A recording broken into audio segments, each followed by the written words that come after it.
Dear student, मैं शिवराम सिंह श्याम, सहायक प्राध्यापक वाणिज्य, अटल बिहारी वाजपेयी शासकीय महाविद्यालय पांडतराय, जिला कबीरधाम। हम दोहरा लेखक प्रणाली की अवधारणा से संबंधित पिछले वीडियो के भाग 1 में दोहरा लेखक प्रणाली का आशय, परिभाषा, विशेषताएं, इसके गुण दोष एवं प्रमुख भाग पढ़े थे तथा भाग 2 में दोहरा लेखक प्रणाली के सिद्धांत, खातों के प्रकार एवं विभिन्न प्रकार के खातों में लेखे संबंधी नियम पढ़े। अब इस भाग में दोहरा लेखक प्रणाली की अवधारणा के अंतर्गत कुछ शब्दों के महत्वपूर्ण परिभाषाओं का अध्ययन करेंगे, जो कि वित्तीय लेखांकन ही नहीं, वाणिज्य संकाय के विभिन्न विषयों में बहुतायत में प्रयोग होता है। इन महत्वपूर्ण शब्दों के बारे में जानकारी होना वित्तीय लेखांकन विषय के अध्ययन में सहायक सिद्ध होंगे। जैसा कि पहला शब्द है सौदा, ट्रांजैक्शन। जब हम बाजार में किसी वस्तु को क्रय करते हैं, विक्रय करते हैं, विनिमय या लेन देन करते हैं तो इसे सौदा कहा जाएगा। सौदा या व्यवहार नगद या उधार हो सकता है। जैसे राम से 1000 रुपये का माल क्रय किया तो यह एक सौदा है। अगला शब्द है बिजनेस। कोई भी काम जो कि लाभ के उद्देश्य से किया जाता है व्यापार या व्यवसाय कहलाता है। यहाँ यह समझना आवश्यक होगा कि काम शुरू करते समय लाभ की इच्छा होना चाहिए। फलस्वरूप व्यापार में लाभ या हानि कुछ भी हो सकता है। यदि काम लाभ के उद्देश्य से ना किया जाए तो उसे व्यापार नहीं कहेंगे बल्कि गैर व्यापार कहेंगे, जिसका उद्देश्य लाभ कमाना ना होकर सेवा करना होता है। अगला शब्द है माल, गुड्स। जिन वस्तुओं का यदि कोई व्यापारी व्यापार करता है तो वह उसका माल कहलाता है। जैसे यदि कोई व्यापारी कपड़े का व्यापार करता है तो कपड़ा उस व्यापारी का माल कहलाएगा। यदि फर्नीचर का व्यापार करता है तो फर्नीचर उसका माल कहलाएगा। लेकिन यदि कपड़े का व्यापारी उसके अपने दुकान के लिए फर्नीचर खरीदता है तो यह कपड़े के व्यापारी के लिए माल नहीं कहलाएगा, बल्कि कपड़े के व्यापारी के लिए खरीदा गया फर्नीचर संपत्ति कहलाएगा। माल की परिभाषा माल की बिक्री अधिनियम 1930 की धारा 2 भाग 7 में भी की गई है। इसके अनुसार एक्शनेबल क्लेम, अभियोज्य दावा और मनी, मुद्रा को छोड़कर प्रत्येक प्रकार की चल संपत्ति माल है। अगला शब्द है खाता। जब किसी वस्तु, सेवा या व्यक्ति विशेष से संबंधित सौदे को एक स्थान पर छांट कर लिखे जाते हैं तो यह उस वस्तु, सेवा या व्यक्ति विशेष का खाता कहलाता है। यह काम पंजी से खाता बही में अलग अलग खातों को छांट कर खतियाया जाता है। प्रत्येक खाते के 2 पक्ष होते हैं, एक बायां पक्ष और दूसरा दायां पक्ष। बाएं पक्ष को डेबिट और दाएं पक्ष को क्रेडिट कहा जाता है। अगला शब्द है प्रमाणक, वाउचर। जब वस्तुओं के क्रय विक्रय के दौरान बीजक या रसीद या प्रपत्र दिए जाते हैं उसे प्रमाणक कहते हैं। अर्थात क्रय विक्रय के प्रमाण स्वरूप जो बिल या रसीद व्यापारी या दुकानदार दिया जाता है वह प्रमाणक है। अगला शब्द है क्रय, परचेस। व्यापारी जिस माल में व्यापार करता है उसके खरीदने को क्रय कहा जाता है। यदि क्रय नगद किया जाता है तो नगद क्रय, यदि क्रय उधार किया जाता है तो उधार क्रय कहलाता है। विक्रय, सेल्स। व्यापारी जिस माल में व्यापार करता है उसकी बिक्री को विक्रय कहा जाता है। यदि विक्रय नगद किया जाता है तो नगद विक्रय, और यदि विक्रय उधार किया जाता है तो उधार विक्रय कहलाता है। अगला शब्द है क्रय वापसी, परचेस रिटर्न। माल को क्रय करने के बाद यदि यह पता चलता है कि माल नमूने के अनुसार नहीं है या उसमें कोई दोष जैसे टूट फूट या डिफेक्टेड है तो जितना माल वापस कर दिया जाता है उसे क्रय वापसी या बाय वापसी, रिटर्न आउटवर्ड कहा जाता है। अगला शब्द है विक्रय वापसी, सेल्स रिटर्न। माल के बिक जाने या विक्रय हो जाने के बाद यदि माल का क्रेता यह समझता है कि उसको उस तरह का माल नहीं बेचा गया जिस तरह का माल उसे बेचने का वायदा किया गया था तो वह उस माल में से जितना खराब माल है, डिफेक्टेड माल है, उसको वापस कर देगा। अतः बिक्री करने के बाद जो माल वापस आ जाए उसे बिक्री वापसी या आंतरिक वापसी, रिटर्न इनवर्ड्स कहते हैं। अगला शब्द है कटौती, डिस्काउंट। जब व्यापारी अपने ग्राहकों से वस्तु का पूरा मूल्य ना लेकर कुछ मूल्य छोड़ देते हैं, अर्थात माल के मूल्य में कुछ छूट या कमी कर देते हैं, अतः जितना कम मूल्य लेते हैं उसे कटौती कहा जाता है।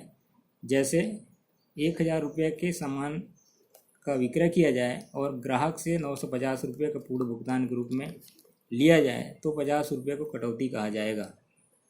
अगला शब्द है व्यापारिक कटौती, ट्रेड डिस्काउंट। व्यापारिक कटौती मूल्य की सूची में लिखी रहती है और यह कटौती सभी ग्राहकों को दी जाती है। जो एक सी वस्तुओं में व्यवसाय करते हैं। इस कटौती का उद्देश्य ग्राहक बढ़ाना होता है और जिस व्यवहार या सौदे में व्यापारिक कटौती होती है उसका लेखा व्यापारिक छूट की राशि को घटाने के बाद ही किया जाता है।